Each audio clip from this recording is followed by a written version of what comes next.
오늘의 말씀은 누가복음 2장 41절에서 52절 말씀입니다. 그의 부모가 해마다 6월절이 되면 예루살렘으로 가더니 예수께서 12살 되었을 때 그들이 이 절기의 관례를 따라 올라갔다가 그 날들을 마치고 돌아갈 때 아이 예수는 예루살렘에 머무셨더라. 그 부모는 이를 알지 못하고 동행 중에 있는 줄로 생각하고 하룻길을 간 후 친족과 아는 자 중에서 찾되 만나지 못함에 찾으면서 예루살렘에 돌아갔더니 사흘 중에 성전에서 만난즉 그가 선생들 중에 앉으사 그들에게 듣기도 하시며 묻기도 하시니 듣는 자가 다 그 지혜와 대답을 놀랍게 여기더라. 그의 부모가 보고 놀라며 그의 어머니는 이르되 아이야 어찌하여 우리에게 이렇게 하였느냐. 보라 내 아버지와 내가 근심하여 너를 찾았노라. 예수께서 이르시되 어찌하여 나를 찾으셨나이까. 내가 내 아버지 집에 있어야 될 줄을 알지 못하셨나이까 하시니 그 부모가 그가 하신 말씀을 깨닫지 못하더라. 예수께서 함께 내려가사 나사렛에 이르러 순종하여 받드시더라. 그 어머니는 이 모든 말을 마음에 두니라. 예수는 지혜와 키가 자라가며 하나님과 사람에게 더욱 사랑스러워 가시더라. 아멘. 오늘 말씀은 예수님께서 12살 되셨을 때의 이야기입니다. 유대 문화에서 12살은 성인이 되기 전 아직 아이에 불과한 나이입니다. 오늘 말씀에서는 예수님께서 채 성인이 되기 전 그때부터 하나님과 온전한 관계 안에서 이 땅에서 하나님의 일을 따르는 모습을 보여주고 있습니다. 오늘 말씀의 배경은 유월절입니다. 예수님 당시 유월절은 무교절과 합하여서 일주일 동안 지켰던 절기입니다. 일주일 중에 최소 이틀은 예루살렘에 머물렀는데요. 예수님도 12살이 되던 해에 부모님과 함께 유월절을 지키고자 예루살렘에 올랐습니다. 문제는 절기를 다 지키고 집으로 돌아가는 그 길에 벌어집니다. 이 순례의 길은 안전을 위해서 무리를 지어 함께 이동했는데요. 예수님의 부모는 당연히 예수님이 함께하는 줄 알고 있었지만 예수님은 홀로 예루살렘에 남아 계십니다. 요셉과 마리아는 이 하룻길이 지나고 나서야 예수님이 없다는 사실을 알게 됩니다. 다시 예루살렘으로 돌아가서는 상당한 시간이 흐른 뒤에야 예수님을 성전에서 발견하게 됩니다. 이때 마리아가 예수님께 묻습니다. 아이야, 어찌하여 우리에게 이렇게 하였느냐? 보라 내 아버지와 내가 근심하여 너를 찾았노라. 마리아는 예수님께 세상의 일, 육신의 일에 관련해서 물어보고 있습니다. 어찌하여 부모를 근심하게 하였는지 하고 말이죠. 우리는 예수님의 대답을 주목해 볼 필요가 있습니다. 예수님은 이렇게 말씀하십니다. 어찌하여 나를 찾으셨나이까? 내가 내 아버지 집에 있어야 될 줄을 알지 못하셨나이까? 예수님의 대답은 세상이 아니라 하나님 나라의 일, 하늘 아버지의 일에 대해서 이야기하십니다.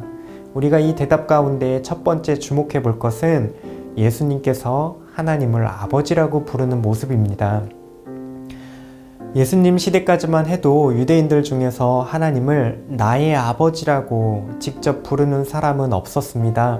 예수님은 자신이 이 땅에 우연히 태어나서 우연한 기회에 메시아가 되었다라고 말하지 않으십니다. 예수님은 나실 때부터 그리고 성인이 되기 이전 이미 아이일 때부터 자신이 누구인지 분명하게 알고 계셨음을 보여줍니다. 하나님의 아들로서 하나님을 아버지로 부르며 이 땅에 오신 메시아이시죠. 이처럼 예수님의 오심과 그분의 행함은 무엇 하나 세상 우연에 의한 것이 하나 없습니다. 예수님은 하나님의 아들로 이 땅에 오셨고 하나님의 아들로 살아가시며 하나님의 아들로 우리를 위해서 버림받으십니다. 우리는 이 말씀을 통해 하나님의 아들로 이 땅에 오신 구주 예수님을 잘 기억할 수 있어야 합니다. 두 번째 주목해 볼 것은 예수님께서 내가 내 아버지 집에 있어야 될 줄을 알지 못하셨나이까 하고 반문하신 말씀입니다. 한글 성경에서는 내 아버지의 집이라고 의역을 해서 장소로 표현하고 있지만 원문에는 집이라는 표현이 없습니다. 그래서 대부분의 성경에는 이 구절을 각주로 내 아버지의 일에 관계하여야 될 것이라고 원문 그대로를 또 표현해주고 있습니다. 다시 말하면 예수님은 자신이 누구인지를 알고 계실 뿐만 아니라 자신의 사명이 무엇인지, 이 땅에서 무엇을 위해 살아가야 할 것인지를 분명하게 알고 계시다는 사실, 그것을 보여주고 있습니다. 그것은 바로 하나님 아버지의 일입니다. 아버지의 뜻대로 세상 모든 죄를 짊어질 구원자로서의 사명을 분명하게 인식하고 계십니다. 예수님은 키와 지혜가 더 자라 하나님과 사람에게 더욱 사랑스러워 가십니다. 그리고 하나님의 때에 하나님의 방식으로 이 땅에 하나님의 일을 완수하십니다. 이 예수님의 어린 시절 모습을 통해 우리는 두 가지를 분명하게 새겨볼 수 있습니다. 첫 번째는 이 예수님께서 행하신 일을 통해 우리도 하나님을 아버지로 부르는 하나님의 자녀가 되었다는 사실입니다.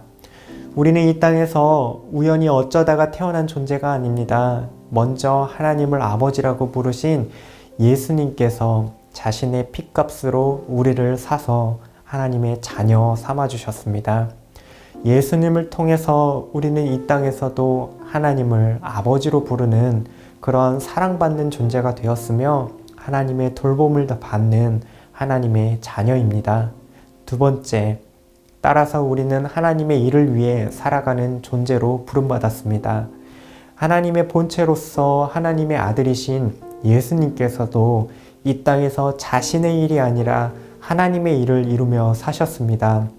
그렇다면 예수님을 통해 하나님의 자녀된 우리는 얼마나 더욱더 하나님의 일을 생각하며 살아야 할지 분명한 일입니다.